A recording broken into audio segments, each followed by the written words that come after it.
Well, as we heard from John this morning, Tourism Australia targets people who value travel, dream of visiting Australia, and enjoy the experiences that our country is known for. Most importantly, we see these high-value travellers that are more likely to spend a little more, stay a little longer, and disperse further. So how do we continue to win them over? This morning, it's wonderful to have with us Rebecca Huntley. She's one of Australia's foremost researchers on social trends. Please welcome Rebecca. Fancy music.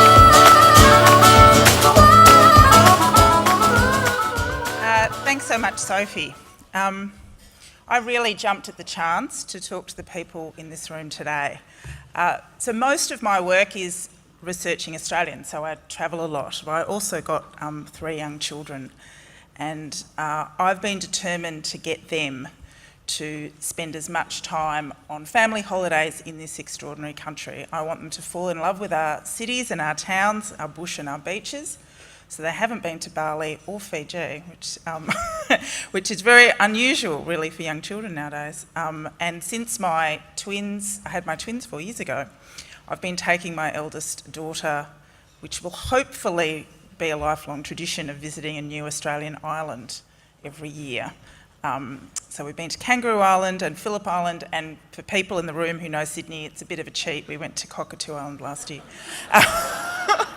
But I just have to keep that tradition up, and we're off to Lady Elliot Island later in the year. So it's not a Lady Elliot Island, well, there we go. Look, I know that the focus today is on attracting the high-value travellers from overseas, and that's really what my conversation is going to be all about today. But I really hope we can raise the next generation of Australians to realise that we've got everything in this extraordinary country, and really raise them to value what we've got.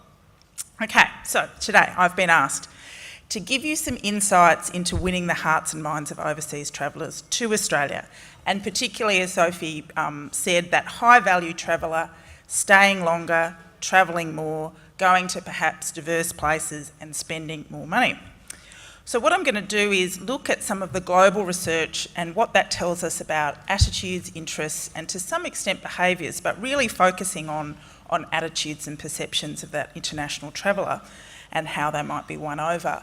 My work is primarily on perceptions rather than reality, which means that sometimes when my husband gets asked what I do for a living, he says that I'm an expert in the views of people who don't know what they're talking about, which is unfair, because perception, you will see, because we just had a presentation before the break on what's happening with the global economy, you'll see some interesting connections between what was reported about what's happening with the global economy and where things are in terms of sentiment, optimism and so forth globally as well. So we all know about Australia's international reputation as a once-in-a-lifetime destination involving unique and dangerous animals. That's what mostly international people tell us. What animal is going to kill me when I come here? Warm weather and beautiful beaches and iconic landmarks. And so our challenge, of course, is to get people coming for the iconic landmarks, but building that next generation of great, iconic Australian places to visit, and creating pathways from those iconic places to surprising and amazing new places that people are going to explore. What's also really clear from the international research is this idea of Australia as a uniquely green, environmentally clean place is fast establishing itself, whether in the minds of the Asian consumer and the Asian traveller in terms of our food and wine, but also in terms of our unique unspoiled environments. Of course, that means we have to do everything we possibly can to make sure those environments remain unspoiled. So in order to have this sustainable tourism industry, and I use that word with its double meaning, sustainable economically, but also environmentally, we've got to deepen this reputation of Australia as a destination. So before we start even thinking about what some of these global trends are for this global traveller, we have to think about the issue of time and money. So international travel, especially to a place like Australia, distant and to some extent with some perceptions that we're an expensive place to come, requires time and money, and probably, I think, a sense of adventure and optimism. So where are we in terms of global attitudes on these issues? I only have 6 slides, which is a real achievement for a social researcher, can I tell you? There we go. Oh. There we go. Excellent. All right.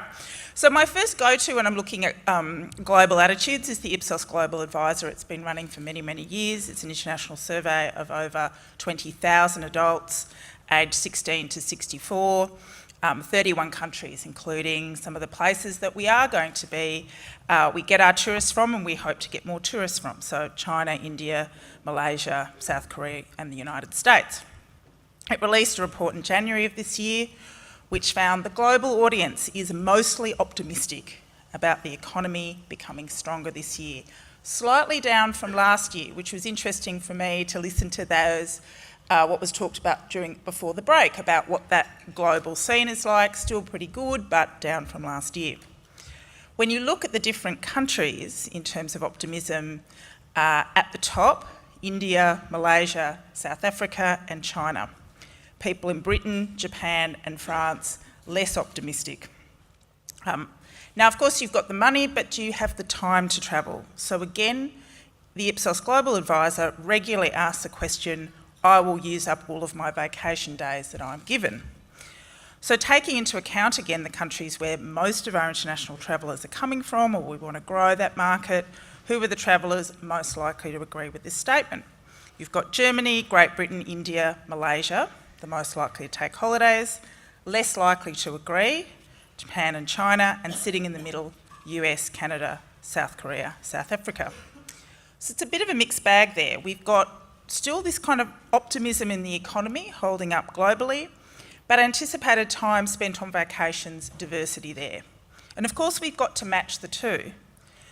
You've got low levels of economic optimism in places like Britain, and you can absolutely blame Brexit for that. You just can't blame the bad weather, because they've had bad weather there for some time. In fact, workers, just the fact that they're likely to take vacation means that they may just stay home and watch repeats of crime shows on the BBC and not necessarily want to get in a plane and come here. So where are these opportunities? They remain in places where economic optimism is high. There's a good chance that they're going to take some holiday leave. So again, we're talking China and India, Malaysia, big places where there's that overlap. How are we going to win more of these tourists over to come here, to stay longer and to spend more? So I'm going to share what I found were kind of 2-3 travel top trends coming out of all of the global travel trend surveys and studies that I looked at. But I also was struck when I started to pull it together that these apply also to the domestic traveller. Not the focus today, but certainly some of the themes echoed in all the work I do with Australians about what they want from travel and holidays. So let's talk about the story behind the destination as I gaze out at the Story Bridge, although that's got an E. On the whole, international travellers come to Australia with a very limited idea of the complex Australian story.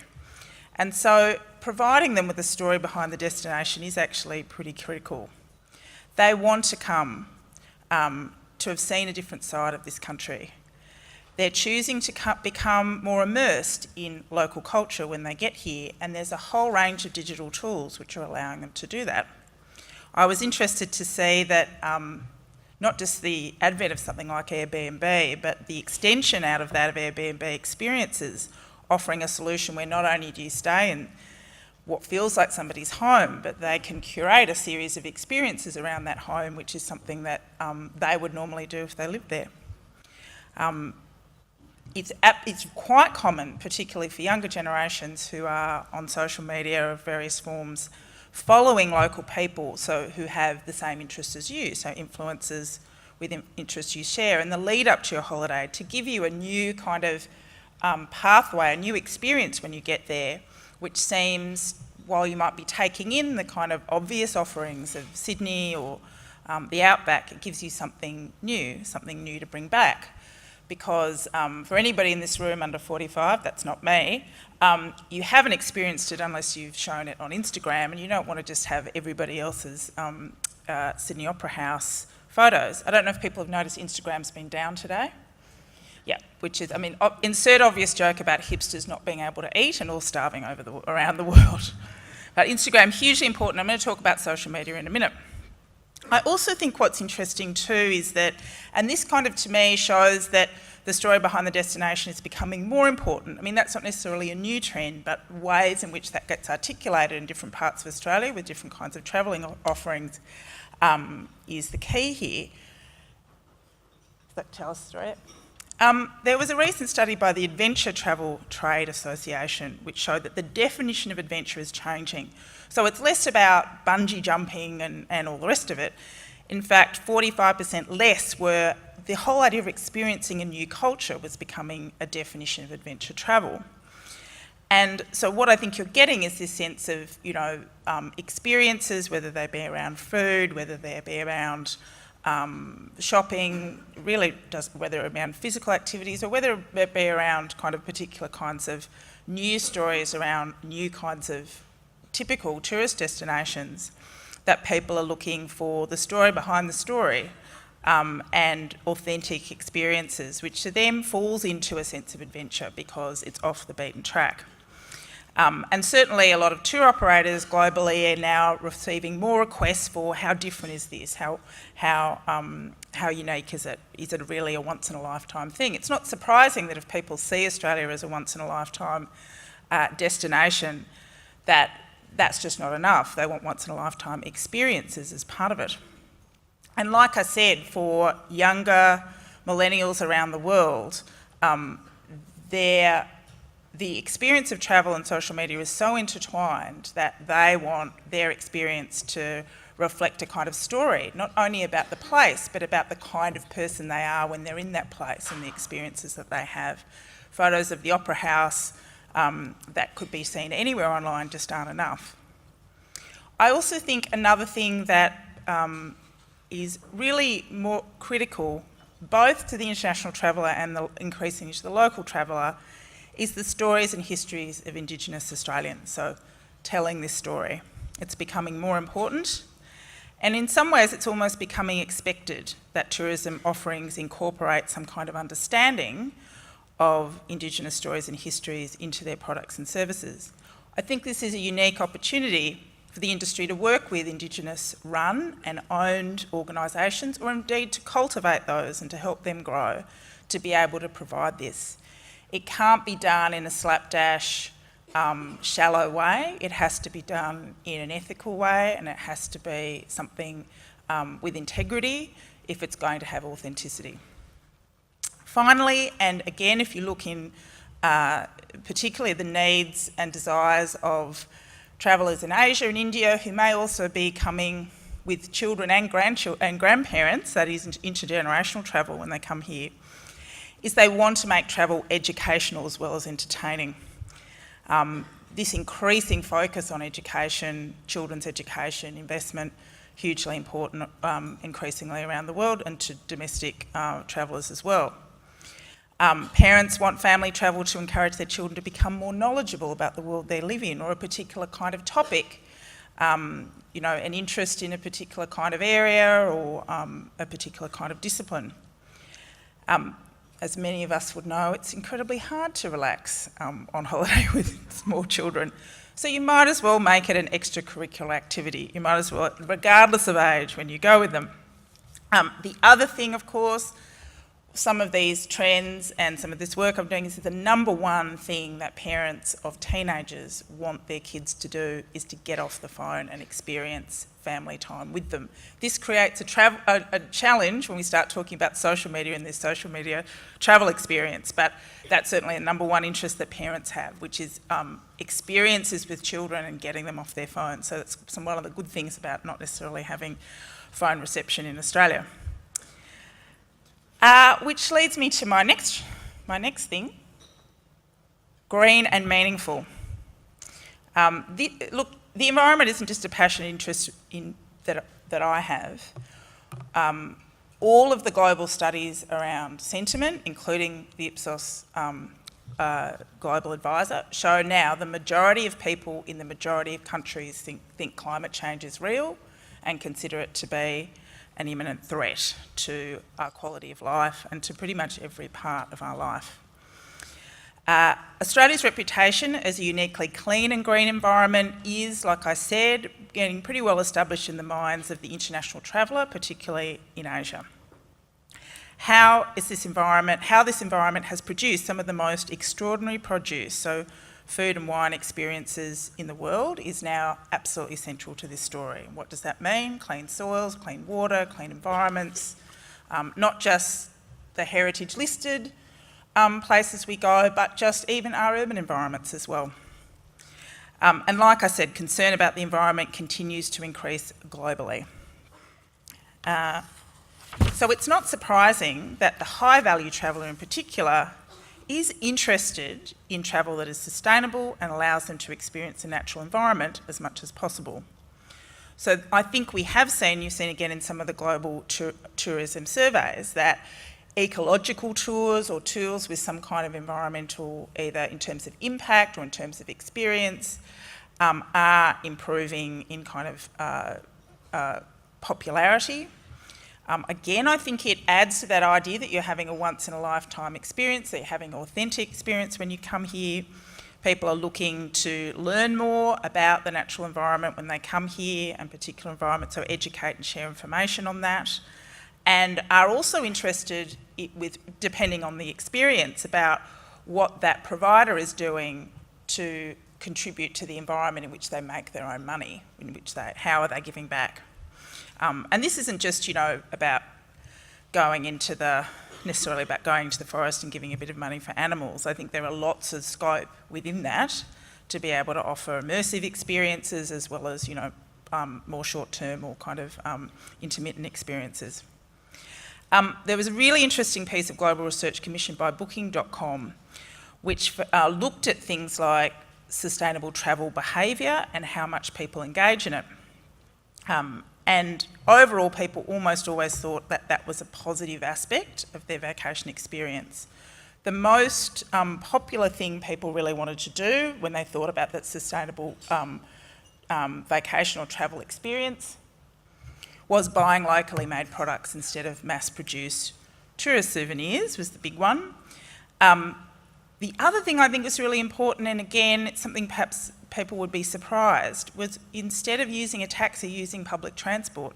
Of course, big onus on our state governments to make sure we get public transport right, but being adventurous and thinking again, well, how would a local get from A to B? Maybe they'd use a train, maybe they'd use a bus, maybe they'd walk. People going out of their way to find a local restaurant that only uses local ingredients. And again, going back to that Aboriginal and Indigenous question, how might we use more Indigenous ingredients in the food that we provide as well? People have a natural curiosity towards that. So there's various elements, various ways you can go into this, but it's absolutely true that the international traveller is interested in that and increasingly interested in it, and I would say as well, the domestic traveller. So, social media. Is Instagram up yet? No, it's still down. What are we going to do? All right. So, social media. The last Global Advisor report found that around the world, in all of those countries I mentioned, only 4 in 5 think that people will spend more time online than watching TV in 2019. And only around a quarter said they were going to reduce their social media engagement. And of course, when we say social media, it's a very kind of blanket term for a lot of channels out there, and in a sense, somehow meaningless unless we think about what's being done on what channel by what kind of person.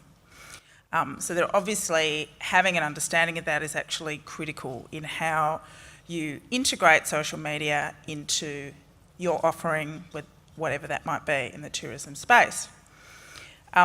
It's certainly playing a kind of, I can't think of anything that's more important, almost at every point of the travel purchase decision and experience. For younger people, it's absolutely Instagram and Snapchat. With men, and it tends to skew a bit older with things like Facebook, where people are using Facebook, not just to look at other people's travel photos and feel jealous, but, to actually ask about services and get reviews and other things that friends say, and seeing what tourist offerings are their presence on Facebook and judging them and so forth.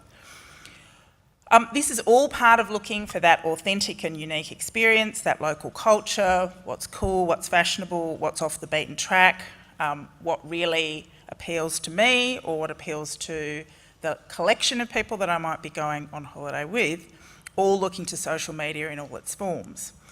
And increasingly, people want to be able to document every part of their travel experience on social media and are looking for ways in which travel can actually help that happen. So thinking about filters, thinking about your own apps, thinking about promotions, all tailored particularly to Instagram and Snapchat is what I would say. As well as obviously having some understanding of the kind of social media channels that are huge in China, like Weibo. I think that's how you say it. But I think this is the other complexity about it, and I mentioned it before when you talk to parents who say, I actually wouldn't mind getting my kid off the phone when we go on the family holiday. I don't necessarily want social media to be so immersive that we never have a conversation. It is certainly true that while social media is important to some travellers, when actually travelling, some high-value travellers are looking for an escape, or they're looking for thoughtful use of social media in the experience rather than kind of, everywhere. They're looking for their holidays to be enhanced by social media but not overwhelmed. And of course, attitudes to social media vary according to nationality. So the Ipsos Global Advisor found that Chinese and Japanese respondents, very, very high, saying unlikely to use less social media, much more important for them to be on social media than on TV, whereas Indians, Canadians, Americans wanting to use it more sparingly, and holidays were the perfect example of one area where they probably didn't want to use quite as much social media because they were on holiday, they wanted a break. So again, when you're thinking about your offering, when you're thinking about the place that you are, what's the channel, what's the attitude of the people you're trying to attract, and what's their view about social media, and how can you use social media to enhance rather than overwhelm the experience that you've got? Right. Yeah, that's what I already said. Okay, so I think we have a chance for some questions. Sophie, we're going to get on the... But I just want to make some comments in conclusion now. Oh dear, I did it. All right, I'm just going to have to listen to my voice. So I think what I really want people to take away from this, and a lot of what I've said have been echoed in some of the presentations before the break. Global studies on sentiment and travel trends are telling us there are many more potential tourists from countries like China, India, parts of Asia, and even the United States, if we look at economic optimism and if we look at available time. We want to tap into that sense of adventure in terms of coming to Australia. We want people to spend more time and money, and that means we need to surprise them with new Australian stories when they arrive. And we can capture their imagination by providing the multiple stories behind the destination, the stories of the brands, but also the stories of Indigenous Australians, rich and in many ways surprising stories, not only to international travellers but also to local travellers. Offering unique, green, sustainable and meaningful travel experiences and targeting and utilising social media thoughtfully with a real understanding of who's using it, what platforms and why, at every point of the path to purchase, during the experience itself and after they return home. Thank you very much.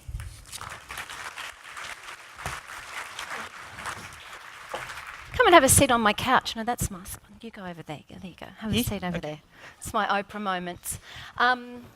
As we wait for the first question, to put your hand up and have the microphone come to you, I will tell you, Rebecca, as an unofficial ambassador for Lady Elliot Island. Oh, really? And having visited there many times with my children over the years, and my twins are a lot older than yours, it is an exceptional experience that will be a hard island to top in your list of islands, because it ticks all of the boxes that you talked about in terms of, education and entertainment, very poor phone reception, although if you ask nicely, they'll tell you where to stand on one leg next to the lighthouse in order to get 2 bars, and a really beautiful narrative of what is a sustainable, 100% sustainable operation that gives you that back to nature exceptional experience that is completely immersive in one of the most beautiful parts of the reef.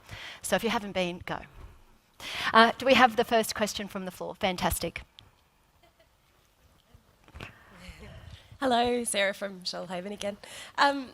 AI and bots are popping up everywhere and they have been around for a while now. I'm really loath to use them on any of the platforms that we use, but sort of been agonising over a place for them on the website or in other platforms. What's the sentiment that you're seeing in your research about AI and bots? Well, the sentiment broadly about AI and bots is around anxiousness. Like, take it away from the tourism industry, is what jobs is this taking away? So that's the general sentiment around it, I've got to say. But let's take it into the tourism space. Again, I think it's no different than what's happening with social media, which is that people want it to enhance the experience. If it doesn't work seamlessly, if it doesn't seem to be giving something that a really terrific tour guide can't do, people are just going to wonder whether, and if they have to fiddle with it anyway, or it's difficult to use, or if it's not adding it, I think we need to wait and see. I certainly think that there's some interesting work being done by a woman called Michaela Jade, who's using AI. She's done these extraordinary things of kind of mapping sacred spaces, and so you go to perhaps does it with a tour guide, so with your phone, and it's an app, but you kind of highlights the Dreamtime story associated with that place. So it's she's been doing kind of some world-beating work in this area. So again, you're just thinking about, are you doing it to be seeming to be kind of technologically cool, or is it really adding to the experience? And I think, this anxiety around AI and bots is pretty uniform in a lot of English-speaking countries, perhaps less so in Asian-speaking countries, but again, is it the best possible experience that I can have? Is it adding something? Yeah. Hopefully I've answered that question. Is there another question from the floor? As we make our way there, you talked about the importance of storytelling for a destination. In all of your travels, and clearly you've been to a lot of places, is there anywhere that you could highlight that is doing that particularly well? In Australia? Yeah. So I had to think about this. I naturally gravitated towards South Australia, but because my family's from South Australia, I wondered whether that was just because every time I see anything to do with tourism in South Australia, it makes me want to go there. But I think that one of the things that has interested me is the Northern Territory and their tourism, marketing, advertising. And I've noticed whether it's deliberate or not, really fantastic synergy in terms of tone and imagery, and between that and Paspali Pearls. I don't know if that was, if anybody there was like, and they've done that extremely well. And of course, Paspali Pearls for a while started to actually commission some artists to do some interesting thing in storytelling. And so I think they've managed to do something for some time that's really attractive, which is, tell this wonderful kind of both feeling quite modern, but also rooted in this kind of ancient storytelling associated again with Indigenous Australians. Place it in terms of this, how and the kind of languid feel of it has worked very well as well with the brand that is inextricably linked with that part of the world. And that you can't catch a Qantas flight without seeing it 1,000 times. Yeah, that might be part of it as well. Where was our question from the floor? It's Lisa from Expedia Group. So over the years, Expedia Group has followed and studied the traveller's journey through discover, shop, experience, and reflect. So what would you have the top 3 tips to share in terms of discovery stage to really engage the customer during those consumer engagement crisis period, short attention in terms of social media? what would you share the top 3 tips to engage the customer to compete destination? You're saying at the discovery stage, at the Yes. very early stage, Very where you're early just stage. yeah. Where you just browsing ideas, how could we stand out from the competing destination? How could we stand out from our competitors? Yeah, Thank it's you. difficult. And again, I think you have to think, are you thinking particularly in terms of social media? How do you stand out at that moment, or in other...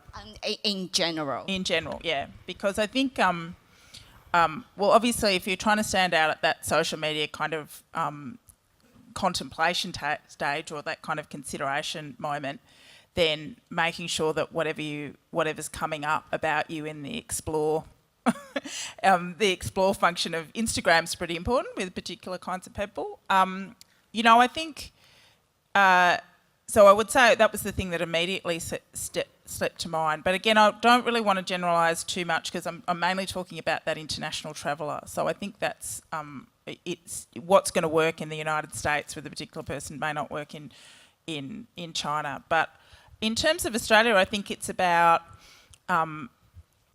connecting people's understanding of what Australia is as a destination, the things you go and see, and extending that to something surprising. Like, how do you possibly do that? That's kind of new angles on the familiar. Because to kind of jump too quickly to something that seems so alien, like, I don't really associate that with Australia. How do we use what we've already got, that benefit that we have, in terms of how the international traveller sees us, and just giving a glimpse in a pathway that's surprising and different. And so I think that's a challenge. It's a challenge in terms of marketing, but it's also challenging in terms of positioning as well, particular kinds of experiences and products and services here as well. When you talked so much about the social media platforms that people are using to influence their own sphere, does that mean that the more broader review sites matter less to the consumer, or just as much? It is interesting looking at both the global and the local research about how reviews are being considered. They are being considered, but with a big grain of salt. So they're part of a whole range of, they're a repertoire of sources that people use. So they're not being discounted, but it's really clear that review sites more broadly are like, I know that this might not be 100% right, but matched with a whole range of other things that I might see. So media reports about something, a friend's referral, whatever the social media presence, all together it comes together and is read together to say, I've got the confidence that this is a good idea, or this is a good option for me when we get there. And as much as we as consumers are using social media platforms when travelling, while travelling, or before travelling, is it equally important for operators to have a presence on those platforms? I just couldn't imagine anybody not. You absolutely have to. But what you want to do with it is a separate question. What the story you decide to tell, it cannot be the same story on every single. It's got to be a different story according to the platform, with an overall tone that is united. I know that's it's exhausting, challenging, especially for small operators. But there's also some evidence, and again, some of the Ipsos global research around social media use shows this, which is that while people might have a social media, particularly when it comes to travel destinations, well, people might have a social media channel they prefer because they associate that with travel, they may still go to your other... so they might go to Instagram to check you out, they might look at some reviews, but they may still go to your Facebook page as well. It might not be the main thing that attracts them, but they'll also go. So people are spending an enormous amount of time on their devices, an enormous amount of time, and travel is one of the big ones because they're also daydreaming for a long period of time on their devices about exactly what they're going to be doing on their travel experiences. Do we have another question from the floor? Yes, over here, table 21. Thank you. Paul from Tourism Tasmania. I don't know if you've been to Tassie. So where in Tassie? Tourism Tasmania. Tourism Tasmania. Tourism. Right. It's a little Tassie accent. If you haven't been, it's a delightful little island to add to your list, of course. But I went to Marai Island last choice. year, which was amazing. Oh, we look forward to seeing you I again. tripped over a wombat. They're everywhere. They are everywhere. They're very friendly. God, in the middle of the night. They're adorable. Yeah. I've got a two-part question for you. Looking at the high-value travellers, what you've talked about and what's motivating them, what they're looking for, Are you saying they're over-indexing on those things compared to the general travelling public, or are they the differences that you're seeing in the public? And secondly, with the social media use, are you talking about this is how high-value travellers are using social media, or is that the more general travelling public? I was particularly thinking in the three trends that I chose, but particularly in relation to eco and sustainable travel, that if you go more broadly in those kinds of, particularly kind of international studies about perceptions,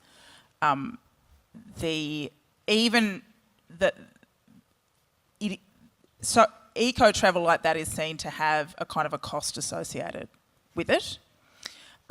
And a certain kind of high value traveller who might want to stay in a luxury hotel in Sydney is quite happy to pay that premium for perhaps not as good accommodation because they've got a particular kind of value set that they're applying to that. So particularly in relation to the ecotourism insights, I think that it applies much more broadly to the high value traveller than to the general traveller coming. The social media insight is pretty much true across both the general traveller and the high value traveller, but I think the real differences here are generational and nationality based. Like I said, so Chinese and Japanese, younger travellers will be coming here and they don't want to break from social media. Social media they almost have the entire experience from planning to after through social media. So that's less about the high value traveller and the general traveller. I think that every traveller coming here wants to be a bit surprised and wants to see beyond the normal. But again, I think if we're talking about high value travellers who are going to stay longer and might opt for something like an Airbnb and to be able to stay perhaps in a surprising neighbourhood, so they might not necessarily want to stay in the CBD, they might be staying in a suburb where they want to kind of experience the suburb, then yes, that kind of they're looking for their experience and their story, which is beyond kind of the traditional tourist story. So, yeah. And then there was another question. Was there another question? No, that was the two, social media and the traveller. One more question. Yes, down here, Matt. Table 5. Thanks, Sophie. Hi, it's Matt from Brisbane Marketing. Australians are generally a pretty warm, welcoming bunch, and as John O'Sullivan will say, parties are often better always better if there's Australian in the room. We think Brisbane embodies a lot of that Australianness, but Australians aren't always welcoming and friendly, and sometimes there are news stories that pop up, and I've been travelling with Australians and they haven't always been great ambassadors for Brand Australia. In your research, does Australia have a perception problem at any point, and if so, is it something we can advertise our way out of, or are we in like awesome territory where the world just goes, yep, Australians are just the best bunch of larrikins on the planet? Okay, it's a really interesting question. The starting point is Australians are relaxed, informal and friendly, but if you are talking, there are stories of kind of feeling like that this is, it's hard for us to imagine because we see ourselves as a multicultural country, and we've also got a high level of immigration, particularly from Asian countries. But there is a bit of a perception that Australia is a very white and can be racist country, and that can occasionally come out depending on... So it's much more likely to come out from Indian rather than Chinese tourists here, and sometimes nothing much else needs to. It doesn't. We're not talking about they're set upon with clubs and pitchforks. That's not what we're talking about. But a sense that so one of the anecdotal pieces of research I got was through actually some Indians living here who said that when their relatives came, that in some pubs in regional Australia, people kept thinking that they were Aboriginal, and they felt, because they weren't dressed traditionally and that they were kind of... And then when they realised that they were Indian and tourist, it was okay. So, but, there's racism everywhere, and I think people are pretty relaxed about it. I don't think it's something that we can market our way out of it. It's something that we have to change as a society. Starting from our governments and going down. That would be my response to that. But generally, people love Aussies. Yeah. One of the things that popped up this morning, particularly through John's presentation, was this idea that there's a perception of the iconic experiences that a traveller can have when they come to Australia, and those are probably on the highlight reel for those who've never visited before. How do we win over the rest to get them to understand that there is a lot more on offer here than those iconic experiences? Yeah, we've got both a benefit and a challenge. I think that the biggest perception of the overseas traveller who even doesn't really know necessarily about Uluru, they might know about the Sydney Harbour Bridge and maybe about the Great Barrier Reef, is that we're talking about massive distances between one great place and another, and you have to make a choice, and dangerous animals. So it just comes up all the time, dangerous animals. It's incredible. But so I think that trying to find a way to bridge those distances and saying it's, thinking that it's worth doing that. But I think the other thing, the real benefit, and I think this is the surprise, is that all of those icons that we might have talked about, so you come here, you go to the Sydney Opera House, you go to Uluru and you go to the Great Barrier Reef, around those places and not very far from those places are the most extraordinary cultural, food, and other experiences and natural experiences and I think it's about building on what people already know and creating a very easy and surprising and adventurous pathway between that and a surprising story. So that's why I think we've already got the raw materials to build that second tier of iconic places. It just might be those iconic places might be quite different depending on the traveller that you're interested in. So the iconic place might be the Barossa Valley. For somebody else, the iconic place is Cradle Mountain. It's going to be different. So we've got to give people the excuse to take that extra step, that extra journey. Ironically, those places you talked about do also tend to have some of our best ecotourism offerings. Yes, absolutely. Yes, question.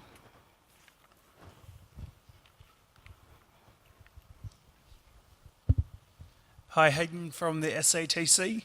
Just a question regarding the sharing economy and the opportunity that it presents. So we think about Airbnb for experiences. Some of the best local experiences are now shared on the platform.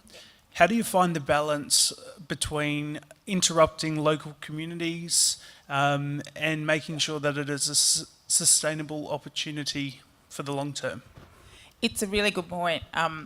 I don't have an immediate answer about that, but I do think the solution may be working much more closely with local councils and trying to find kind of direct ways to work with particular local councils to make sure that the benefits of having people, let's say, using those kinds of sharing offerings, which are accommodation now, but could be something, else. I mean, who would have thought that people would comfortably encourage people to get into a stranger's car and go from one place to another? Even kind of 5 years ago, it would have seemed, well, I was growing up not told not to do that. Now I do it all the time. Or share ride, where you just let someone use your car when it's sitting dormant somewhere. Yeah. So I think that there is a real opportunity, if it hasn't already been happened, about getting some of those sharing economy models to broker really good and strong relationships with local councils to make sure that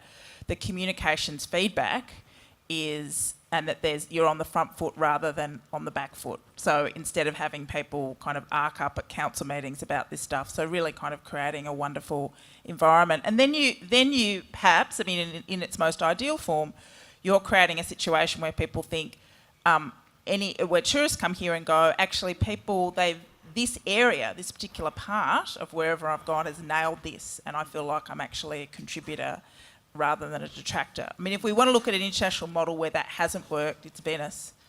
You're actually getting some research coming, again through Ipsos, which is that high-value travellers who really care about heritage may actually not go to Venice because they feel that tourism is actually killing that city. So for a whole range of reasons, they either foresaw it and didn't do anything about it. So And so it's now become, it's a place where you, actually, if you go as a tourist, you could be destroying the very thing you're going to see.